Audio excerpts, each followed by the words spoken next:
If you pay attention to news about space exploration, you may have seen some skeptical stories about NASA's proposed asteroid redirect mission. And even if you don't follow such things, you might well have been dismayed by headlines announcing a less ambitious asteroid mission that is unlikely to get funded.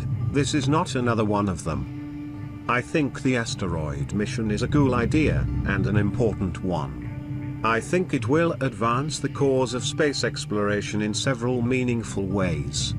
And it is exactly the kind of medium-scale, focused mission that could revitalize the whole idea of sending humans on grand adventures beyond Earth orbit if only it can make its way past the naysayers, political opponents, and misguided scientific skeptics who threaten to derail it before it even gets started.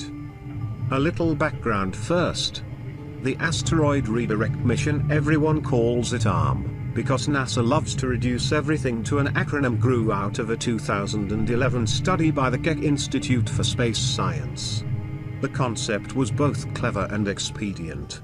NASA is developing a huge rocket, called the Space Launch System, SLS, designed to carry humans on new deep space voyages, but so far it has nowhere to go. It is a rocket without a destination. In theory, SLS is supposed to take humans to Mars, but the government has provided no funding for the necessary technical infrastructure, much less for the actual cost of such a lengthy, dangerous, and complicated mission. The Obama administration suggested a human voyage to an asteroid as an intermediate step, but even that would be an expensive, multi-month voyage, one that is, again, notably lacking any financial support. Where, then, to go? The asteroid redirect mission answers that question in a novel way. Instead of taking humans to an asteroid, it would do most of the work robotically, and at much lower cost, by bringing the asteroid most of the way to us. In the original plan, ARM would send a collector spacecraft to a small asteroid, no more than 5 meters, 15 feet, wide, and tow it to a local orbit around the Moon. Then the SLS rocket would ferry a crew to the asteroid, where they would analyze it, collect samples, and bring them back to Earth. NASA's revised concept, announced earlier this week, still follows the same outline, but with one notable difference.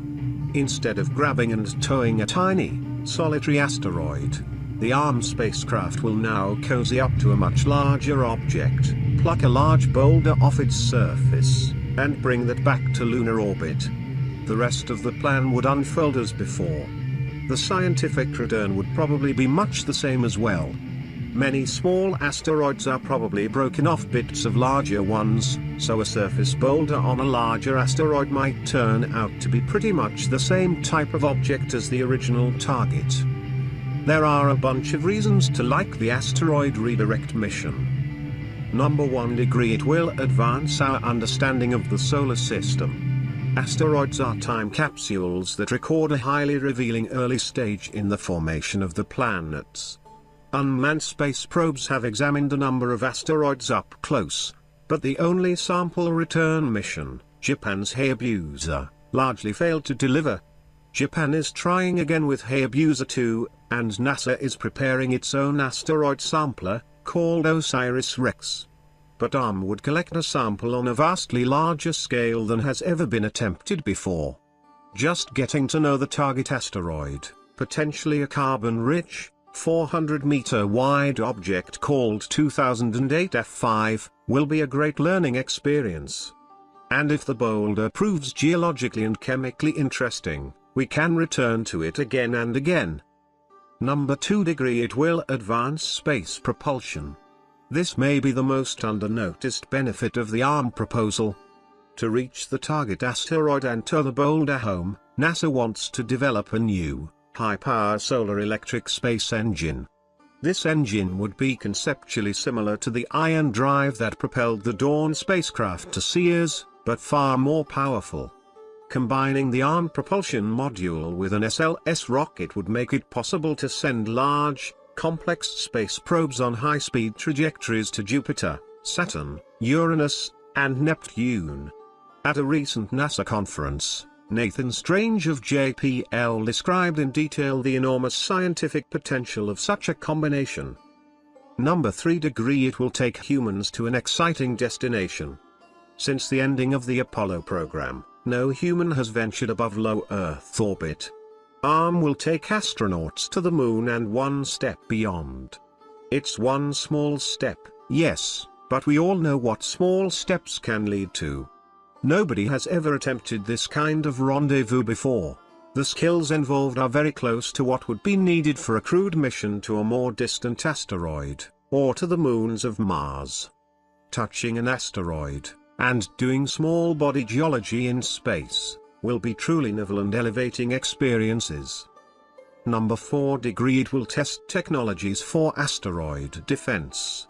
I'll admit, this is a somewhat weak and oversold rationale, but there is merit to it all the same. Gathering data about the inner structure of asteroids, refining techniques for tracking them and rendezvousing with them, and developing ways to grab and transport a large boulder are all broadly aligned with the kind of technology humans would need to avert a potential impact. Number 5 degree, it can actually happen. I can't believe I really need to make this point, but apparently I do. ARM is not a substitute for a moon base or a human mission to Mars, and it is not meant to be. It is a vastly cheaper undertaking, with a claimed price tag of $1.25 billion, as opposed to some undefined hundreds of billions of dollars to go to Mars. ARM could really happen within a decade. The current plan calls for a December 2020 launch for the asteroid grabber and a 2025 target for the astronaut visit. Once humans are on an outward course again, I suspect it will be much easier to build public support for incrementally more ambitious missions. The choice isn't between an asteroid or Mars, the choice is between an asteroid and nothing at all. Now I'd like to take a quick look at some of the key objections I've heard about the asteroid mission. Number 6 degree, it will cost more than NASA says. That's possible. When you include the cost of the SLS rocket, in fact, it's a near certainty, especially considering that space shuttle flights were costing nearly $1 billion a flight toward the end. Some critics put the likely price tag of ARM at something more like $2.5 billion, or twice NASA's low-ball figure. But this is a matter of hammering out a realistic budget, which was a focal point of the original Keck Institute study, and imposing tight controls on the project. Honestly, $2.5 billion is not an unreasonable price tag for a major crewed mission. That is still less than 1% the cost of going to Mars.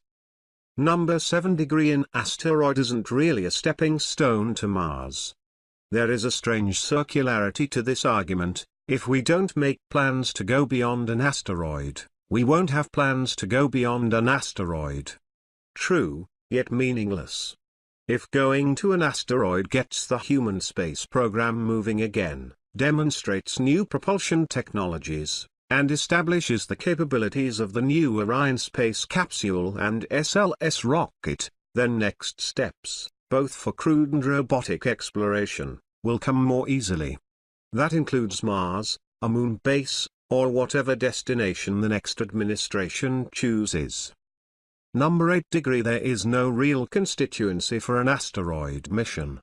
Now we are getting to the dark realpolitik thinking that is working against the mission. The planetary science community doesn't like ARM because it is an exploration-driven mission that did not go through the kind of review process that guides science missions.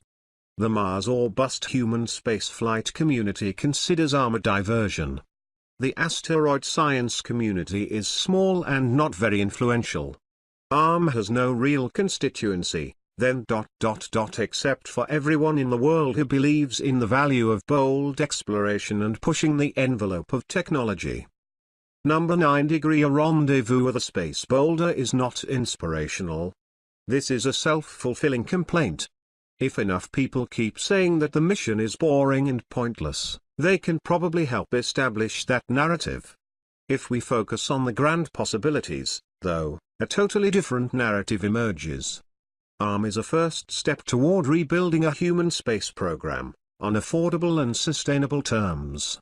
It will help establish technology that would greatly benefit robotic exploration as well. It would put human hands on a 4.5 billion piece of our shared history. Not inspirational? Going to an asteroid can be the beginning of a great new space romance if only we let it unfold that way.